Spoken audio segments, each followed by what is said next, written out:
میرے نبی تشریف فرماتے صلی اللہ تعالی علی حبیبہ دائماً ابدا۔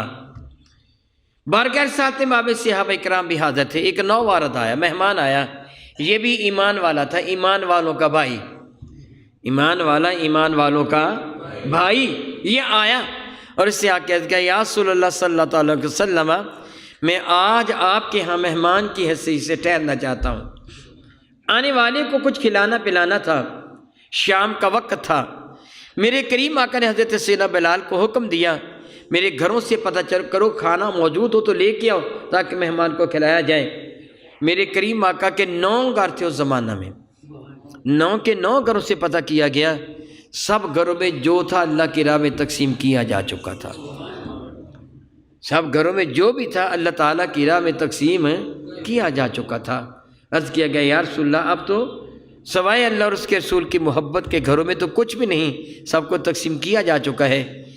یہ سنتے ایک صحابی کھڑے ہوئے، انہیں عرض کیا یا رسول اللہ علیہ الصلوۃ والسلام اگر اجازت ہو تو آج اس مہمان کی مہمانداری میں کروں گا۔ یعنی ساری صحابی تھے، بعض روایتوں میں سے جنت جابر۔ میرے کریم آقا نے اجازت مرحمت فرما دی۔ صحابی نے کہا یا رسول اللہ شام ہو گئی ہے، مجھے اجازت دیجیے کہ میں گھر جاؤں اور مہمان کے لیے کچھ انتظام و انتظام کر سکوں۔ اجازت لے کے وہ گھر چلے گئے۔ مہمان میرے کریم آقا کی خدمت فیض جدت میں دیگر صحابہ کے ساتھ بیٹھ کر فیض جب ہونے لگا، یہ صاحب اپنے گھر گئے، جا کے اپنی زوجہ محترمہ سے فرمانے لگے اللہ کی بندی آج خوش بختی عروج پر رب کائنات کے محبوب مکرم کا مہمان ہے، کھانا ہم کھلائیں گے۔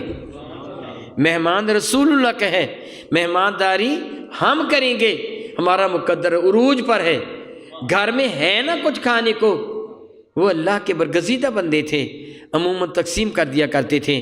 بیوی نے عرض کیا اتنے جو گھر میں موجود ہیں کہ میں ان کو پیس کر آٹا تیار کر کے روٹی پکاؤں تو 2 روٹیاں بن جائیں گی، اگر آپ کھا لیں تو میں بھوکی رہوں گی، میں کھاؤں تو آپ بھوکے رہیں گے، ہم ایک ایک کھا لیں تو بچے بھوکے رہیں گے، بچے کھائیں گے تو ہم دونوں بھوکے رہیں گے، یہ 2 روٹیوں اس کا کیا بنے گا؟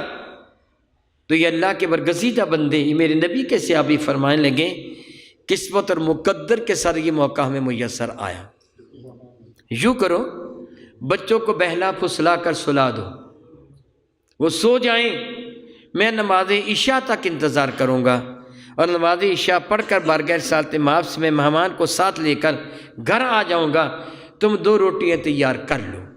2 روٹیاں تیار ہو جائیں، اسے چنگیر میں جس کو آپ چھابی یا چھابا کہتے ہیں رکھ لینا، اس کے اوپر سرپوش جسے آپ پونا کہتے ہیں، چنگیر پر سرپوش دے دینا، یعنی چھابی پر پونا کہہ لیں آپ اپنی زبان میں، چنگیر پر وہ سرپوش دے دینا، اور جب مہمان آئے تو یہ چنگیر دسترخوان پہ رکھ دینا،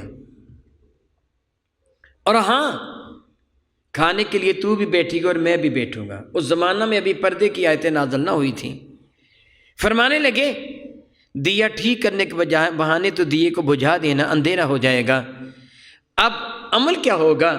تیرا ہاتھ بھی چنگیر میں آئے گا، میرا ہاتھ بھی آئے گا، مگر خبردار لقمہ تو نے بھی نہیں توڑنا ہے، میں نے بھی نہیں توڑنا ہے۔ مہمان کھانا کھاتا رہے گا، ہم دونوں میاں بیوی ویسے ہی منہ ہلاتے رہیں گے، آواز پیدا ہوتی رہے، مہمان سمجھے یہ کھانا کھا رہے ہیں، مہمان کا پیٹ بھر جائے گا، ہمارا رب راضی ہو جائے گا۔ پروگرام کے تحت یہ سب طے ہو گیا۔ مہمان کو نماز عشاء کے بعد یہ صاحب لے کے بارگاہ رسالت مآب سے اپنے گھر آ گئے، استقبال کیا، زوجہ محترمہ نے کمرے میں بٹھا لیا گیا، فرمانے کے بھوک بہت لگی ہوئی ہے، مہمان معلوم نہیں کتنی دور سے آئے ہیں، ان کی بھوک زیادہ ہوگی، جلدی کرو کھانا رکھو۔ دسترخوان بچھ گیا، کھانا رکھ دیا گیا، بیٹھ کے کھانا کھانے کے لیے۔ اچانک یہ نیک بخت خاتون کہنے لگیں اگر آپ اجازت دیں تو میں دیے کی بتی درست کر دوں۔ سادہ سادہ سے دیے ہوا کرتے تھے، مٹی کے چراغ جن میں چربی، تیل یا ایسی شے ڈال کر ایک روئی کی بتی بنا کے اس پہ رکھ دیتے تھے اور اس کو آگ لگا دیتے، اور یہ روشنی وہ اندھیرے کو بجھانے کی ایک ناکام سی کوشش کرتی تھی، بس یہی دیا ہوا کرتا تھا۔ کہنے لگی روشنی کم ہے، دیا ٹمٹما رہا ہے، بتی تھوڑی سی بڑی کر دوں، روشنی اچھی ہو جائے گی، کھانا کھانا آسان ہوگا۔ فرمان لگے ہاں دیے کو ٹھیک کر دو۔ یہ اٹھیں اور ٹھیک کر دیا۔ پروگرام کیا تھا؟ دیے کو بجھا دیا، بجھا دیا۔ فرمانے کو اللہ کی بندی تو نے کیا کیا؟ دیا بجھا دیا۔ تو کہنے لگی اگر آپ اجازت دیں تو میں ہمسائے کے ہاتھ سے روشن کر لاؤں، گھر میں وہ چکماک کا پتھر بھی نہیں ہے جس سے دیا روشن کر سکے۔ دیا سلائی ایجاد نہیں ہوئی تھی اس زمانہ میں، پتھر کو پتھر سے رگڑ کر شعلہ پیدا کیا جاتا، پھر کسی چیز پہ اس کو گرایا جاتا، اسی آگ لگ پھر دیا روشن کیا جاتا۔ وگرنہ ایک دوسرے کے دیے سے دیا روشن کیا کرتے تھے۔ کہنے لگی میں ہمسائے کے ہاں سے دیا روشن کر لاؤں؟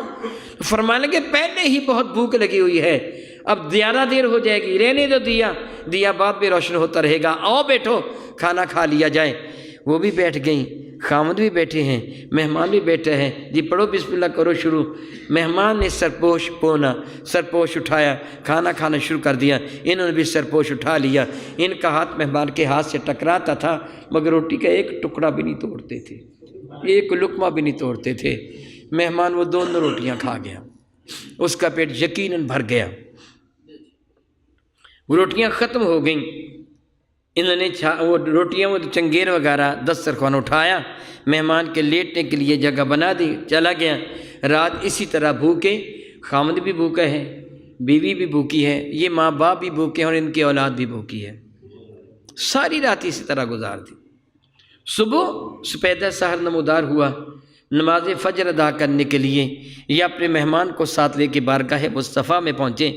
میرے نبی کو دیکھا تو حضور مسکرا رہے تھے، حضور کو دیکھا تو حضور مسکرا رہے تھے۔